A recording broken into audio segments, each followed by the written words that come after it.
Hello, this is Dr. Lori. Welcome to this demonstration of the chi-square goodness of fit in SPSS.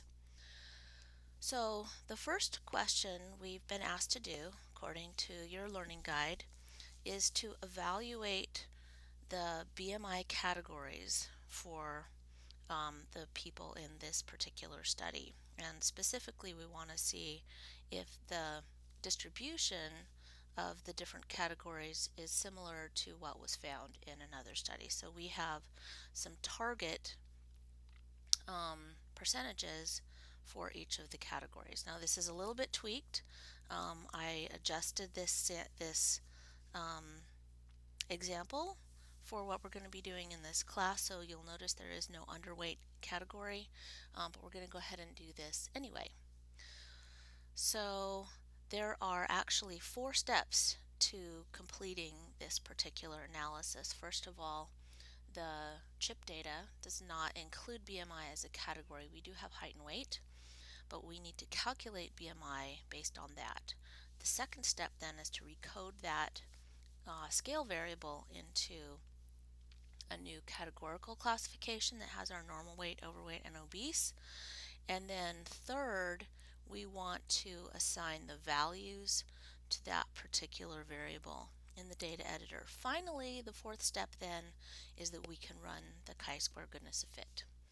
So let's go ahead and get started by calculating the BMI variable, and the way we do that is we go to transform compute variable. You're probably old hands at this by now. And then I'm going to say this is BMI at baseline, so I'm going to put a small b there. So BMI b, and that is equal to, that's kilograms per meter squared. Weight is our baseline weight. Weight 2 is after the 6 weeks, so we're going to use weight times 703 divided by, I'm typing now on my screen, height squared, so this double asterisk is exponent, height squared. So that's our expression. We could have done it a variety of different ways, but that's the one that I'm going to use here. So then I click OK, and it's really important then to go and check and make sure that those values look pretty reasonable. So here's my new variable, BMI at baseline, and I have numbers that are like 23, 44, 32. These look like normal BMI variables. So my next step then is to classify these into the BMI categories. And in the US, it's not the same all over the world, but in the United States, we have underweight is less than 18.5 kilograms per meter squared. Normal weight is 18.5 to 24 point, and I put 99 because what that does is it captures all the significant digits in this particular data set that have been calculated. As soon as it's 25, then that's considered overweight, all the way up to 29.99, and then 30 and above is considered obese. So let's go ahead and take this variable that we just created and go to transform, recode into different variable. So here I have my starting point, BMI at baseline. I'm going to reclassify that into what I call BMI baseline category. So BMI BCAT. And BMI, the label I'd like to use is BMI Categories.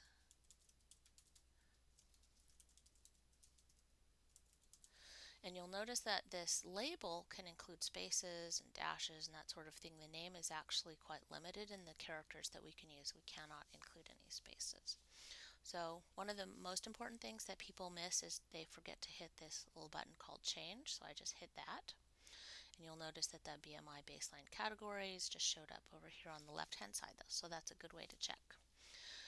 And under old and new values, then we can actually create our new categories. Let me move this over so you can see the whole thing. There we go. So I'm going to go ahead and include the underweight category the way I'm coding it, just because I think it's the best way to do that. So the lowest through 18.49, I'm going to classify that as a 1. Click add. If I have my range 18.5 through 24.99, I'm just typing these on the keyboard. That becomes a value of 2, so that's my second category. If I had 25 through 29.99, I'm going to put that in category number 3. And then if I go to 30 through whatever is the highest in that particular data set, that's going to be my category 4. So there are my different categories. And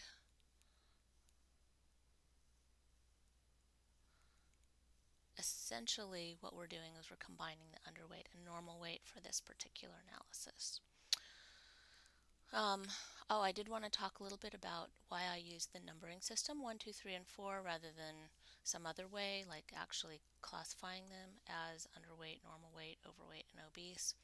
The reason is that when I do any kind of analysis after this, SPSS automatically alphabetizes them. And if you look at the names of the different categories for this particular ordinal variable, they would not be in order if I gave them their actual category names. So if I code them as 1, 2, 3, and 4, then I can force them to be in the order that I would like them to be in. So then I click continue. You'll notice that I can click on OK. A lot of people get to this point and they say, my OK button doesn't work, it's grayed out. And the main reason is that you have not clicked the change button up here. So just make sure you've done that if you have that problem. I'm going to click OK. I'm creating this new variable. There's the code that shows that I'm doing that. And here's my BMI category. So you'll see for somebody who has a BMI of 23, they're in category 2. 27 is in category 3, BMI of 44 is in category 4, and so it looks like I've achieved what I was hoping to achieve with that classification. So one thing I can do if I would like to check that is I can click on Analyze, Descriptive Statistics Frequencies, and I can see this new variable that I created. Right here I can see that I have 106 in what's category 2, 175 in category 3, and 145 in category 4. Now when I get to my final output, I don't want it to say 2, 3, and 4 because people don't know what 2, 3, and 4 means. So my third step in this analysis, first step was to create BMI, second step was to categorize it. The third step is to go to variable view and to actually put in the values for those 3 different categories, for those actually 4. So I'm going to go ahead and click here on, for BMI category, it's my 31st variable. Under values, in this cell, I can click on those 3 little dots, and I want to say 1 is underweight, 2 is normal weight, 3 is overweight, and a 4 is obese. I forgot to capitalize that one. Okay, so there we have our 4 different categories. Let's click on OK, and then you'll see that there's something that shows up in this cell. Instead of saying none, it actually has some kind of information in there. If I go back to my data view, I can double check that. Right here I have 2, 3, 2, 4. If I click on this button that has the little kind of divide in the road from classify or categorize to the naming, you'll notice that it kind of toggles back and forth. Each time I click on that, it toggles back to the coded category names versus the the coded numbering system.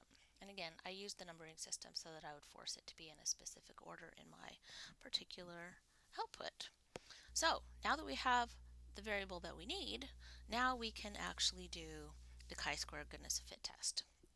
So let's go ahead and go to Analyze, Non-Parametric Tests, and I use the one under Legacy Dialogues. Oops, it's off the side, but you can still see that I'm clicking on chi-square.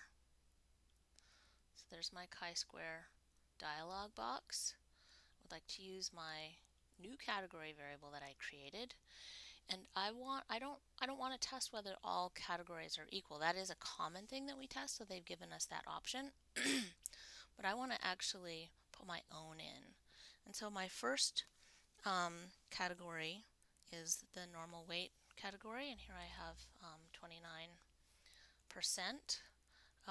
I'll show you that you could actually put this in a variety of different ways, but you do need to put them in order of the way the categories are alphabetized within SPSS so that it knows which category to assign to this 29%. So I click Add.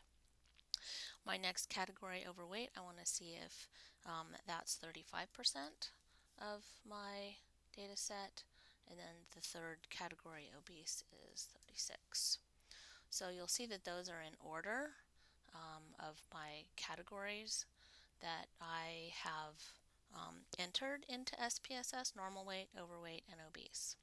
So I'll go ahead and click OK. And now here is my chi-square test. Here are the three different categories as I have them.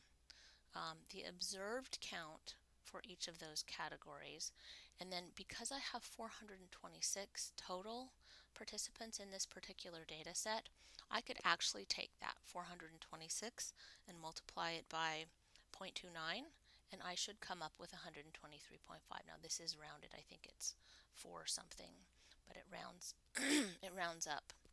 And you could do that by hand to calculate. Basically, the computer has used that 426 and come up with these particular categories, or expected numbers for each of the categories. The residual number here is where I'm subtracting the expected from the observed, and I can see how different each of those categories and in which direction they actually go.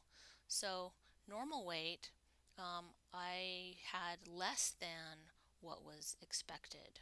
So I had 17 fewer individuals approximately in my normal weight in this particular data set than I expected to have in that category. In overweight, I had more. So I have 26 extra people essentially in that overweight category. And obese, I had fewer than were expected. We will go into the actual calculation of chi-square, observed minus expected, and so forth. But the thing that you need to take away from this is that we use that information to assign a probability of getting that. The observed numbers are not equal to the expected, but are they statistically significantly different? That's our question. And so if we come down here to the actual chi-square analysis, here we have a chi-square of 7.44. That's our test value. Degrees of freedom are 2.